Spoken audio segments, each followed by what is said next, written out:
Je suis Loïc Hamel Nguessan.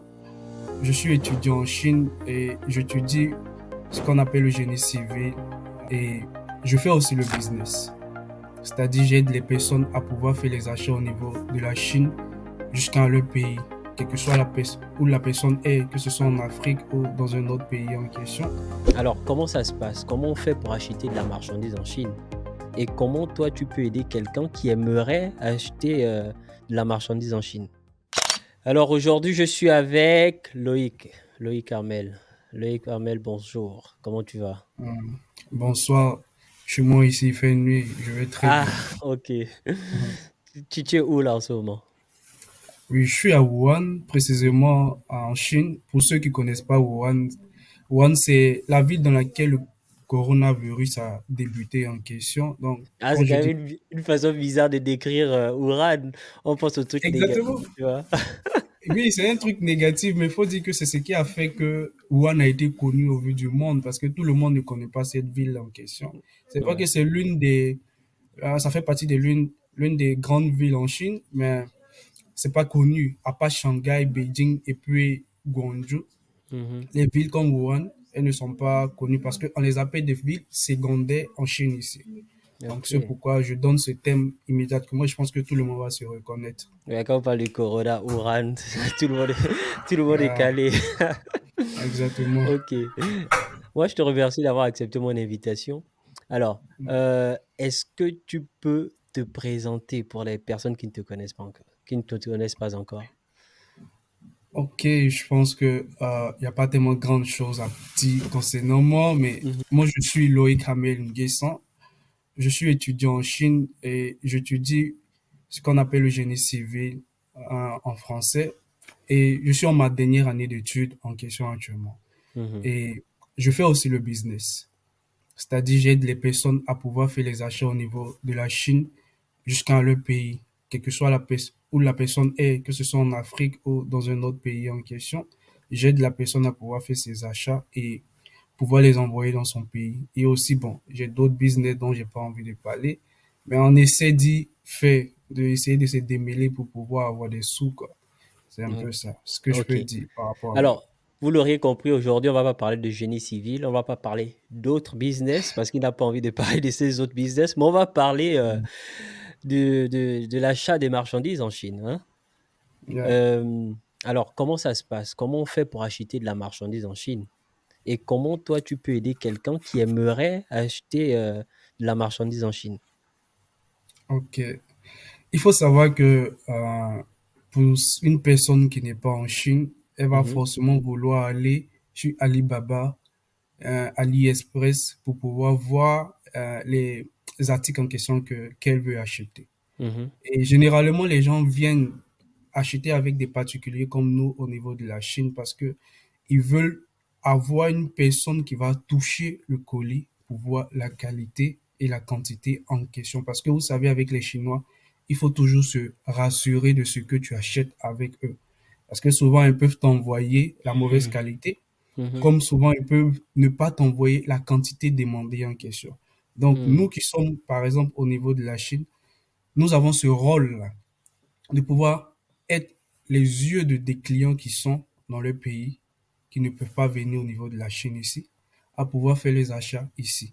Et même pour des personnes, des businessmen ou pas, qui viennent au niveau de la Chine, qui veulent faire des achats étant en Chine, mais qui ne connaissent pas la Chine, peuvent aussi pouvoir demander au fait l'aide des personnes comme nous afin de pouvoir les aider à pouvoir aller être des traducteurs ou soit leur permettre de ne pas se faire maloniser, comme on dit au niveau de la Côte d'Ivoire, envers mhm, les Chinois. Donc, mhm. c'est un peu, pour débuter, c'est un peu ce que nous faisons. Ah, ok. Bon, maintenant, Exactement. je suis un entrepreneur, j'ai envie d'acheter la marchandise en Chine. Je fais comment? Ouais. Comment ça se passe le processus? Je te contacte comment? Euh, Ok. Bon, moi voilà. d'abord, j'ai une chaîne YouTube. Voilà. Mhm. J'ai une chaîne YouTube qui s'appelle Le Jeune Africain. Pourquoi le Jeune Africain? Parce que d'abord, je suis un jeune qui Et est vous êtes 26 africain, ans, et tu es africain. voilà, et je suis africain. Et moi, c'est parti au fait d'une frustration, c'est parti d'un problème en question, du fait que, étant déjà à un certain âge, lorsque tu arrives à l'étranger, tu peux pas toujours demander encore de l'argent au pays pour pouvoir, Mhm. comment on dit ça, régler certains soucis au niveau de là où tu es. Parce que, Mhm. faut dire que, étant en Chine, on peut pas travailler. Quand tu es étudiant, tu Mhm. n'as pas, au fait, ce droit-là de pouvoir travailler. Ah, ça c'est Donc, vrai, ça c'est vrai. ce sont les parents au pays qui doivent t'envoyer de l'argent pour pouvoir régler tous les trucs. Mhm. L'école, il va régler, les parents vont régler l'école, ils vont encore régler, au fait, ta pension. Mhm. Chaque mois, c'est un peu trop, vous voyez. Donc, Mhm. déjà, pour une Donc les personne entrepreneurs, qui est eux, ils te consciente, contactent comment en fait? Les entrepreneurs qui veulent acheter la marchandise en Chine. On va sur ta page Facebook, sur ok, YouTube. la personne peut partir sur ma page Facebook, Le Jeune Mhm. Africain, ou peut partir directement sur ma page YouTube, Le Jeune Africain. Il n'a Ah bon? qu'à écrire Le Jeune Africain. Il Mhm. saura, au fait, ce que je fais exactement, ce que je dis comme business, ce que je peux apporter à la personne si elle veut faire l'achat au niveau de la Chine. Ah Donc, ok. je sais pas si je peux continuer sur ma lancée en question. Oui, vas-y, vas-y. Voilà. Donc, je disais que étant un jeune Africain, quand tu viens, au fait, qui quitte ton pays pour venir dans un autre pays, immédiatement, tu as l'aventure, hein. Donc, il faut te chercher directement. Et c'est dans cette mesure-là que euh, j'ai eu à penser deux fois. Parce que pour quelqu'un, par exemple, qui vient où les parents sont solides financièrement, c'est pas un problème qu'il se casse la tête à pouvoir même chercher à faire le business ou à même faire les petits boulots, quoi.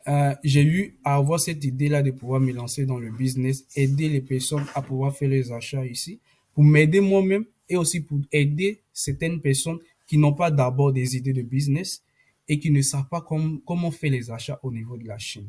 Donc, c'est pour cela que j'ai lancé ma chaîne YouTube pour pouvoir partager ce que je sais au niveau de la Chine et Mhm. pouvoir partager des business qu'on pourrait lancer à partir de ce que je vois au niveau de la Chine pour quelqu'un qui n'est pas ici. Donc, c'est dans cette mesure-là que j'ai ouvert cette chaîne et ça fait de cela 2 ans que j'ai eu à ouvrir cette chaîne. Je t'ai Jusqu'à même présent, j'ai découvert fait, grâce à ta chaîne YouTube. voilà. J'ai jusqu'à 2000 abonnés maintenant et à chaque moment qu'un client veut faire des achats, c'est à partir de mes chaînes YouTube et Facebook qu'il me contacte. Et lorsqu'il me contacte, par exemple, la première des choses, il va vouloir me demander, comment on dit ça, comment est-ce qu'il pourra faire un business avec moi directement. Généralement, les entrepreneurs ou les gens qui veulent se lancer dans le business, où il y a tellement souvent des personnes qui ne savent pas comment débuter. C'est-à-dire même le business, il ne sait pas ce qu'il va faire.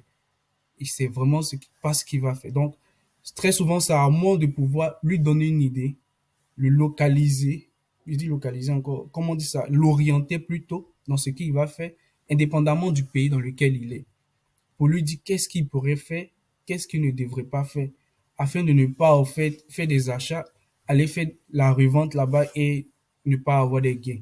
Parce que ça ne vaut rien, en fait, de pouvoir venir faire les achats avec moi pendant que moi, je vais gagner au finish. Et lorsque toi, tu vas recevoir tes marchandises, tu ne vas pas pouvoir les vendre.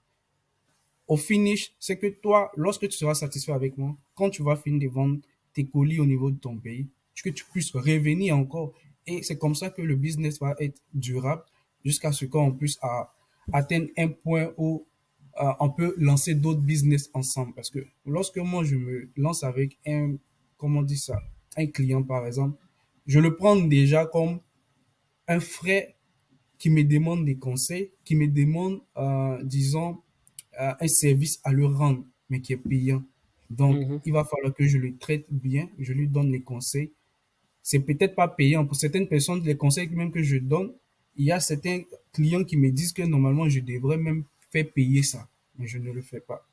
Parce que pour moi, d'abord, c'est de pouvoir accumuler autant de personnes qui seront intéressées par ce que je dis, par mon produit, et par la suite, s'il faut maintenant chercher à taxer les gens par rapport à cela, ça peut se faire plus tard. Mhm. Et les Donc, je personnes, sais pas.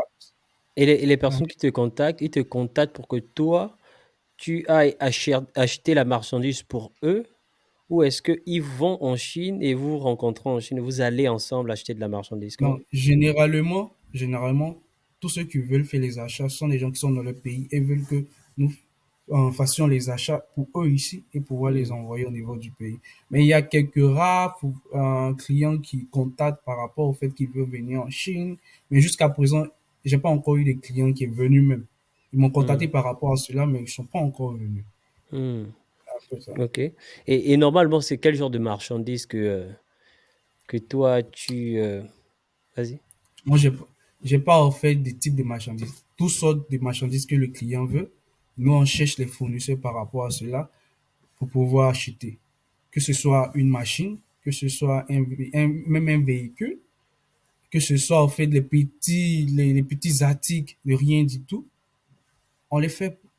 Mais il faudrait que ça soit au moins un achat un peu conséquent parce que, euh, vous savez, il y a des clients qui ont généralement pas assez d'argent, mais ce sont eux qui fatiguent le plus par rapport à ceux qui ont assez d'argent pour faire les achats. Oui, au départ, quand tu te lances dans le business, tu es tout chaud, tu vas avoir le client, le premier client, le deuxième client qui vient. Ouais, même s'il a même 20 000, là, 50 000 francs, tu prends directement parce que tu te dis même, si tu gagnes même ne serait-ce que 2 000, 5 000 francs, qui n'est rien du tout ici, mais quand même, ça te donne la joie là en question. Mais au finish, c'est ce client-là qui risque de te faire perdre la tête parce qu'il risque de t'écrire du jour à la nuit, every day, jusqu'à ce que son colis puisse arriver pour que tu puisses avoir la paix. Mais Hmm. les clients, la remarque jusqu'à présent, les clients Mhm. même qui ont assez d'argent, une fois qu'ils t'ont donné l'argent, ils ont eu cette confiance-là en question. Eux, ils attendent simplement le colis. C'est vrai que Hmm. souvent les colis peuvent prendre du temps avant d'arriver, que ce soit par bateau ou par avion. Ça peut prendre du temps. Mais une fois qu'ils reçoivent le colis, ils vous remercient au point où souvent il y a des clients qui me remercient, qui me bénissent, tout ça. Hmm. Mais les clients même qui n'ont pas assez d'argent, oh, Mais c'est quoi un c'est la achat pagaille. conséquent pour toi? Est-ce que tu parles d'achat Un conséquent? achat conséquent pour moi, au minimum, la personne doit au minimum avoir plus de 100 000 francs, quoi. C'est pas conséquent, mais au minimum, Hmm. avoir plus de 100 000 francs. Ça, c'est pas un grand achat, mais au minimum, avoir 100 100. 000 francs Parce que, CFA. voilà, il y a des clients qui viennent avec des millions pour faire des achats. Hmm. Or, pour une personne qui a 50 000 francs, déjà, nous ne gagnons pas grand-chose là-dedans. Est-ce que tu peux nous Et dire le combien, quelle travail, est la marge? Combien tu charges pour, est-ce qu'on dit charge en français? Et combien tu oui, demandes pour, voilà, oui, pour ce genre de pour mes frais de service? service. Ouais.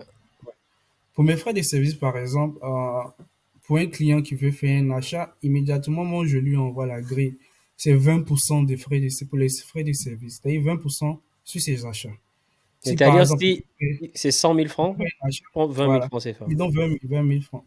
Mhm. C'est-à-dire, il m'envoie l'argent de ses achats qui est 100 000 francs Mhm. et il me paye 20 000 francs. Il peut me payer une fois avoir fini de faire le travail, c'est-à-dire avoir acheté les colis. Parce que bon, j'oubliais de le dire, le fait est que moi, je suis dans une ville et la Chine, elle est grande, elle est Mhm. vaste. Les usines et, disons, les usines et les fournisseurs qui ont leur stand un peu partout sont dans toute la Chine. Du coup, lorsque tu fais un achat qui n'est pas conséquent, moi, je ne peux pas me déplacer jusqu'à ce fournisseur-là ou même cette usine pour pouvoir acheter. Pour aller vérifier, même pour acheter, il faut que j'achète pour qu'on envoie ça dans mon adresse pour que je Hmm. vérifie et ensuite, j'envoie ça à l'agence de transit par laquelle j'ai l'habitude d'envoyer les colis au niveau des autres pays.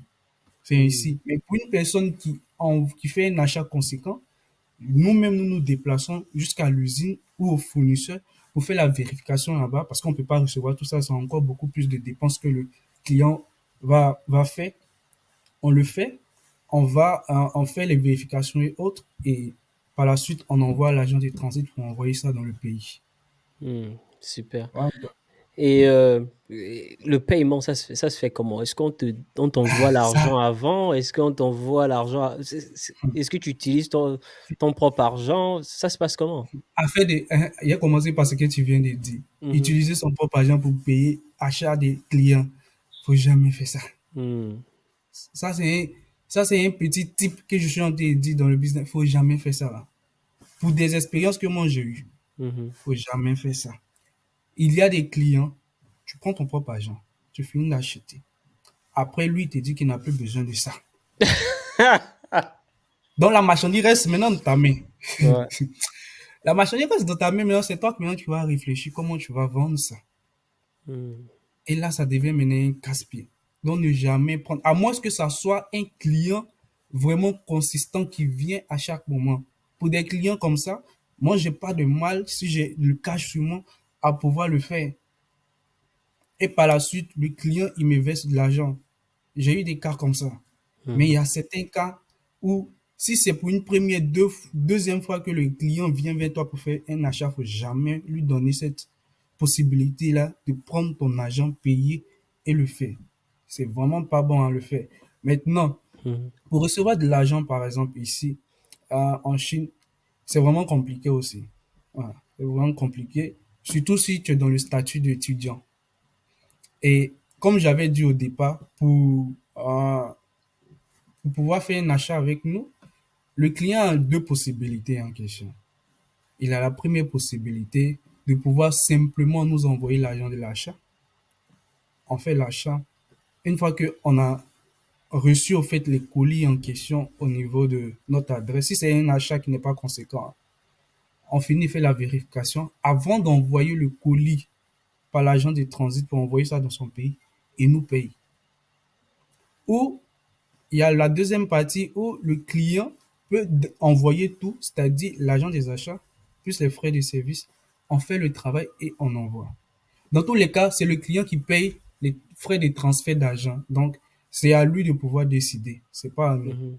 S'il trouve que, s'il trouve qu'il peut payer à la fois les frais de transfert d'argent lorsqu'il va envoyer l'argent des achats et après encore envoyer nos frais de service, qui peut payer les frais, il n'y a pas de souci par rapport à cela en fait. Hmm. Maintenant, il y a le cas où pour recevoir de l'argent au niveau de la Chine, c'est vraiment un casse-pied en fait. Vraiment un casse-pied, surtout quand, comme je le disais, quand tu es dans le statut étudiant. Parce que aller à la banque en Mhm. Chine ici et recevoir des millions, c'est douteux. Ouais, surtout si tu es étudiant. On va Exactement, c'est demander si douteux. c'est pour la scolarité, si tu fais du business ici, si tu fais ci, si tu fais ça. C'est un peu compliqué, c'est vrai. Ouais, c'est Euh, un peu compliqué. je me rappelle mes années en Chine. Moi, j'étais à Hefei. Je sais pas si tu Hum. connais la Hefei. Tu dois connaître. Oui, C'est pas loin de Wuhan. je Ouais. connais la ville. On était aussi dans la même problématique. C'était un peu difficile en tant qu'étudiant de travailler. Ben, on essaie aussi de trouver un peu des solutions comme tu es en train de le faire maintenant. Et Ouais. à part ça, en ce qui concerne, maintenant, on va revenir un peu avec le business de l'achat des marchandises. Du Ouais. coup, lorsque tu achètes la marchandise, quelle est la durée de livraison? Ok. Concernant la durée de livraison, normalement pour un envoi par avion, parce qu'il y a deux types d'envois, avion et par bateau.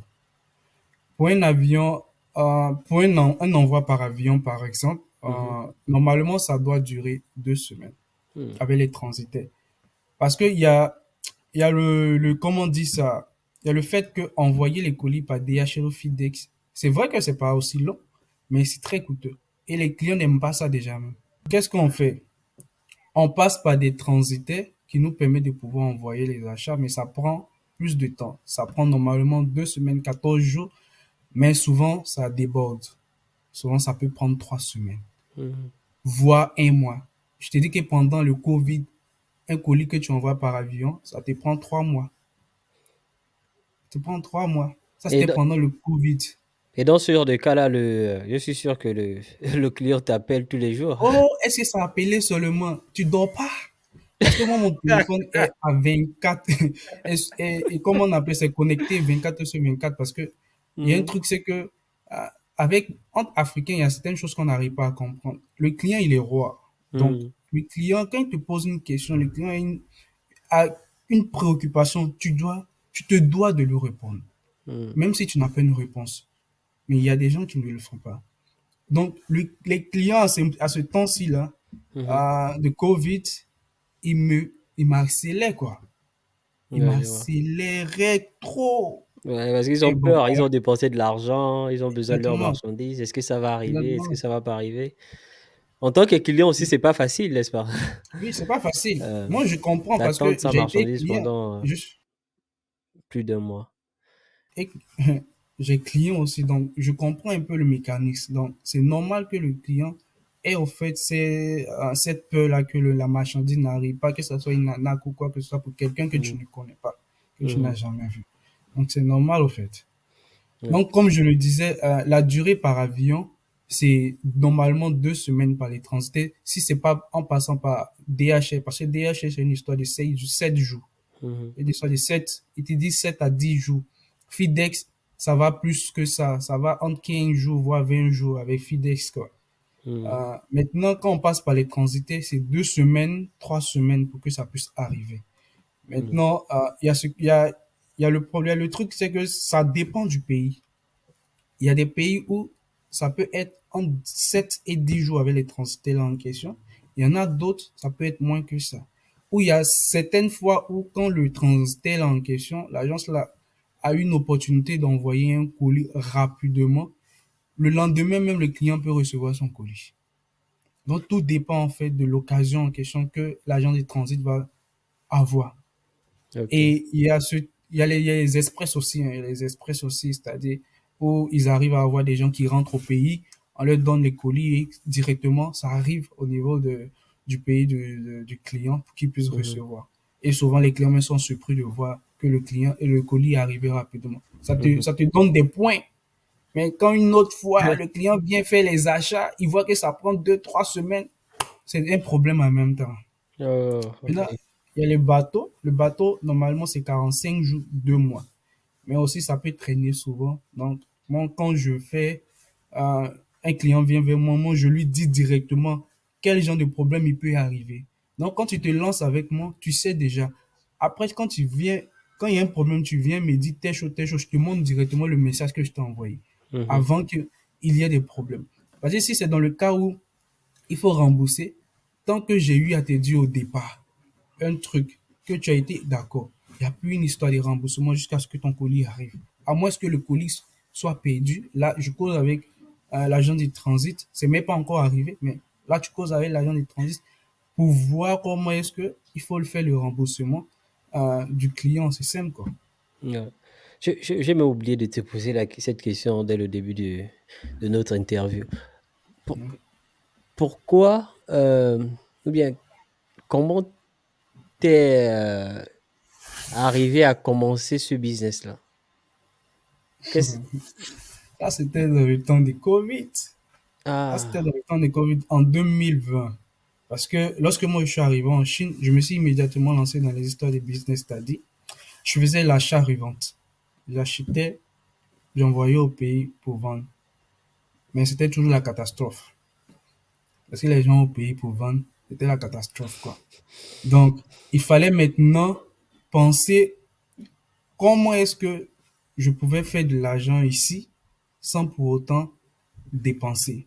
hmm, Dépenser ça, c'est-à-dire acheter et puis envoyer ça au niveau du pays, quoi, pour faire vendre. Donc, c'est par là que j'ai eu des dévanciers ici qui le faisaient. J'ai pas demandé comment les gars faisaient, mais j'ai eu à me renseigner par d'autres personnes. Parce qu'avec, je sais pas, en Chine ici, entre frères africains, j'arrive pas à comprendre pourquoi il y a toujours des cachotteries bizarres. hmm. C'est pas Parce que seulement ici, je pense que les dans beaucoup opportunités de sont pays. énormes, surtout Voilà, quand on est étudiant. exactement. Donc, quand une personne a une information, il ne partage pas ça tout le temps. Ça dépend Hmm, de la personne. Mais beaucoup de personnes, lorsque tu leur demandes des trucs, ils vont soit te demander de l'argent pour ça, pour une petite information, pour un fournisseur, ils vont te demander de l'argent, ben ils vont vouloir te cacher. Bon, moi je suis free. Quand une personne a besoin d'un contact de fournisseur ou d'agent de transit, quoi que ce soit, moi je donne parce que la personne peut m'aider plus tard. Elle hmm. peut m'aider plus tard. Donc, c'est une histoire de mindset, quoi. Si on a tous le même mindset, je pense qu'on peut évoluer. On peut évoluer comme ça. Donc, c'est ainsi que quand j'ai vu que l'achat-revente, ça passait pas, Mhm. immédiatement, j'avais changé de ville parce qu'avant d'être à Wuhan, j'étais dans une autre ville. Donc, quand je suis venu à Wuhan, c'est là que j'ai vu que, il faut véritablement que je trouve un autre moyen pour avoir de l'argent. Et on dit toujours que c'est à partir d'un problème qu'on arrive à trouver une solution. Donc, j'ai vu que ma situation dans laquelle j'étais, il fallait que je gagne moi-même de l'argent étant en Chine. Mhm. Donc, immédiatement, j'ai vu que j'avais cette opportunité-là de pouvoir d'abord même envoyer un colis au pays. Donc, pourquoi pas ne pas acheter le colis maintenant des gens pour envoyer au pays maintenant. Donc, ça a commencé comme ça, où c'est de bouche à oreille que j'ai commencé à avoir un client. Et par la suite, j'ai vu qu'il fallait que je me fasse découvrir, créer une communication un peu plus vaste et mettre en place une stratégie marketing pour pouvoir obtenir des clients, pour pouvoir euh, me faire de l'argent. C'est ainsi que ça a décollé jusqu'à aujourd'hui. C'est comme ça que tu es rentré dans ce business-là. Alors, on va un peu essayer de parler de chiffres, hein. Euh, Est-ce que tu peux nous parler de ta plus grosse commande ou ton plus gros chiffre d'affaires Moi, depuis que tu t'es lancé dans ce business-là? disons que depuis que je me suis lancé dans le business, j'ai pas encore vraiment répertorié pour dire une telle somme j'ai eu à garder pour dire que j'ai accumulé, ou bien j'ai écrit ça pour pouvoir dire chaque année j'ai gagné telle chose. Parce que lorsque je gagne de l'argent, moi immédiatement, moi je réinvestis. Donc je Hmm. peux dire le réinvestissement que j'ai eu à faire jusqu'à présent, ou bien chaque année, le réinvestissement que je fais dans un business, c'est ça directement que je peux donner en termes de chiffre d'affaires. Parce que l'argent que je gagne ici, ça me permet de pouvoir manger, ça me permet de pouvoir payer là où je suis, Hmm. et ça me permet de pouvoir me charger de moi-même et de réinvestir encore. Hmm. Donc, si je dois me focaliser sur uniquement que le réinvestissement, sans parler de tout ce que je dépense sur moi-même, à partir de ce que je gagne du business, je pense que par année comme ça, je suis sur un chiffre d'affaires de plus d'1 million chaque année, pour l'instant. On parle d'un million de quoi là? France CFA, je ne suis pas encore arrivé dans le dollar, pardon. Ok, ok. Par Là, je ne suis pas année, encore arrivé 1 million de francs CFA. par année. Ça, c'est pas grand-chose, mais peu à peu, on Non, essaie mais de faire en tant qu'étudiant, ça va déjà. quelque chose. En tout cas, c'est mieux que rien. Et C'est plus que ça, mais c'est un chiffre qui m'est venu en tête en question. ouais, en fait, Mais t'as pas envie c'est un de me peu donner plus le que vrai ça. chiffre, tu vois, parce qu'il y a des gens au pays qui te regardent. Il y a ça aussi, hein. Ah, Il y a ça aussi, il y a ça aussi. Il y a ça. ah. Mais il y a ça aussi. Si tu dis 50 millions là, c'est fini là. Non, je suis pas encore arrivé là-bas en tout cas. Je suis pas encore arrivé là-bas. Mais Inch'Allah, par la grâce de Dieu, peut-être qu'on va arriver jusqu'à là-bas. Ok, super. Donc, pour dire que jusqu'à présent, j'ai déjà eu à faire un achat de clients de plus de Mhm, 2 millions mhm, ici. Un client, et ça, c'est quelque chose qui m'a vraiment touché parce que ce client qui est venu faire cet achat de plus de 2 millions en question, c'est que il m'a juste vu sur ma chaîne Facebook, parce que je me rappelle, Facebook, c'était un mhm, docteur de la Guinée. Il n'a même pas même cherché à savoir si je suis tel, tel, tel. Simplement, ma vidéo l'a convaincu. Il n'a même pas pris plus d'une semaine. Le gars m'a envoyé l'argent directement. Ça m'a vraiment mhm, choqué, au fait. Ça m'a vraiment choqué. Il m'a juste envoyé les articles qu'il voulait. J'ai cherché des fournisseurs pour ça. Je lui ai envoyé les prix. Et immédiatement, le lendemain, après ça va donner les prix, le lendemain, le client m'a envoyé l'argent. J'étais vraiment choqué ce jour-là. J'étais vraiment choqué. Et c'était jusqu'à présent la plus grosse commande que j'avais pu avoir. Parce que mhm. les autres personnes, ils vont venir te demander les prix des Caterpillar, des tant. Mais maintenant, pour venir faire l'achat, ils désistent, tout ça. Donc, c'était là la plus grosse achat que j'avais eu à faire. Et vraiment, j'étais vraiment touché parce que pour quelqu'un qu'on ne connaît pas, qui est dans un autre pays, lui donner une somme pareille, c'est pas aussi gros que, c'est pas une grosse somme, Mhm. disons, dans le business, ça c'est pas une grosse somme. Mais moi, ça m'avait vraiment touché jusqu'à présent que je ne fais que parler de ça, du fait que ce client-là en question a eu à me faire cette confiance-là Mhm. directe. Et il y a certains clients comme ça qui continuent de me faire confiance dans ces thèmes en question. Tu Ok. vois. Donc, Ouais. c'est ça, quoi. Alors, qu'est-ce que tu pourrais dire? Qu'est-ce que tu pourrais dire aux personnes qui veulent aussi se lancer dans ce business-là? C'est-à-dire le business d'être intermédiaire. Ouais, ouais, les risques, les Ouais, challenges, ouais. etc. Bon. Disons que dans tous les domaines dans lesquels on est, on peut être toujours intermédiaire pour quelque chose. C'est-à-dire, il faut toujours voir aux environs de soi-même. Il y a toujours quelque chose que tu peux faire pour pouvoir gagner de l'argent. T'as pas vraiment besoin, en fait, de pouvoir prendre de l'argent. Tu n'as pas besoin, en fait, de pouvoir avoir de l'argent pour pouvoir te lancer dans un business. Comme je le disais, étant déjà intermédiaire entre un business et un autre, tu arrives à te faire de l'argent. Il y a des personnes qui viennent vers moi, souvent des clients qui me voient sur, même pas des clients, des gens qui me voient sur YouTube, qui viennent me demander ben, comment est-ce que je fais pour pouvoir me faire de l'argent. À chaque moment, je dis que ah, il peut être intermédiaire, tout ça. Je leur dis simplement, regarde autour de toi.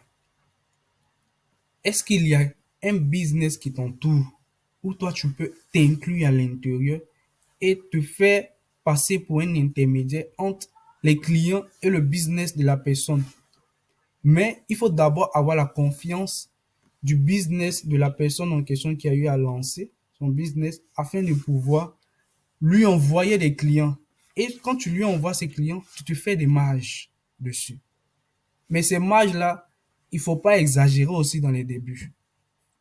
Faut pas exagérer. Moi, dans les débuts, je prenais pas 20%.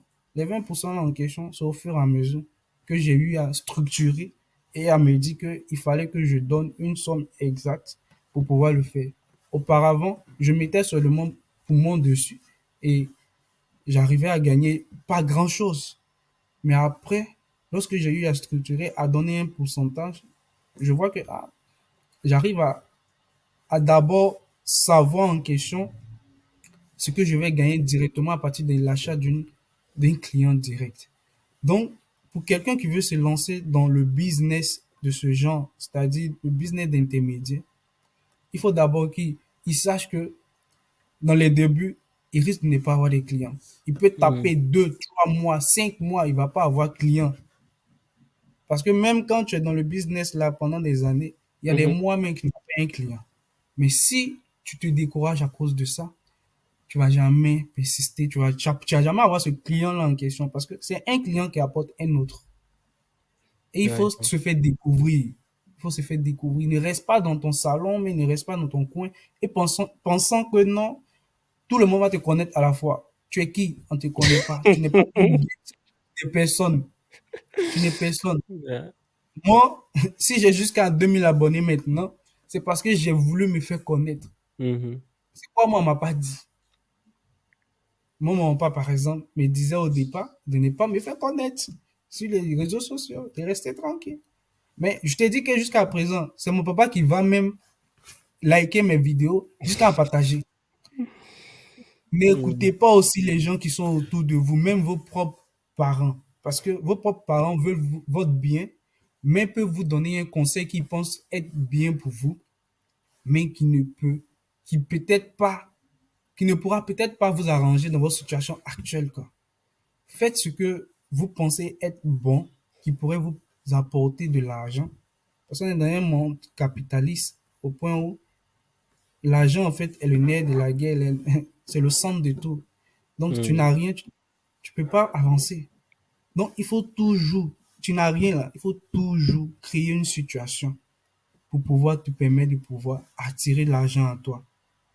Ne va pas vers l'argent, mais fais attire l'argent vers toi. Moi, j'attire les clients vers moi. Donc, Ouais, il faut ouais. trouver un moyen pour attirer les personnes là vers toi et pouvoir te faire de l'argent, quoi. C'est pas aussi Super. facile que ça, hein. Ça va prendre Ouais. du temps. Moi, ça m'a pris 2 ans. Mhm. Ça va prendre du temps. Mais au fur et à mesure, un pas, un pas, un pas, tu vas te permettre de pouvoir avoir autant que tu veux, en fait. Mais toujours persister. Ok, super. Alors, tu disais que c'était ta dernière année d'études. Est-ce que tu aimerais Oui. parler de tes... après les études ou qu'est-ce que tu vas faire? Après les études, je suis encore en Chine, non? C'est pour faire Ah, le. Bon, moi, je suis en année de bachelor. ok, ok. Donc après ça, je fais le master. Après ça, tu continues avec le master. Donc, tu es encore, Voilà. tu seras encore disponible pour le Je suis pas encore business disponible. d'achat. Ok. Ouais, Super, super. Alors, ouais, c'est je ça. pense qu'on a fait le tour. Moi, je te remercie d'avoir participé à cette interview en quelque sorte. Et est-ce que tu as un mot de fin? Un mot de la fin? Un mot de fin. Mhm. Hmm, c'est deux mots. Think big. Hmm, Pense grand. hmm. Ne te, ne rétrécis pas au fait ton champ de réflexion. Parce que on a tendance à penser que ce qu'on fait actuellement, c'est grand. Mais il y a beaucoup plus grand que ce qu'on pense actuellement. Et ne jamais se limiter. Je Super, pense que c'est ce que moi je peux dire, quoi. Ne jamais se limiter. ne jamais Aller se limiter. au-delà au fait de ses compétences. Et Alors, toujours chercher à découvrir. il faut toujours chercher à se découvrir ou à découvrir. Exactement. Ok, À se découvrir et à découvrir. Parce que en découvrant, on arrive à gagner encore plus, hein. Parce que si tu veux te focaliser sur seulement le business sur lequel tu es là, là, ça va juste te rapporter ce que tu veux actuellement, là. Mais il y a d'autres business autour de toi qui peuvent te permettre de rapporter encore plus. Mais il faut d'abord chercher, se former et puis avoir encore plus. Moi, par exemple, je vais pas parler de mes business que je fais aux alentours, mais quand je fais les investissements, ça passe pas souvent. Mais j'apprends de mes erreurs. Je recommence encore dans un autre business ou souvent dans le même business. Je recommence dedans.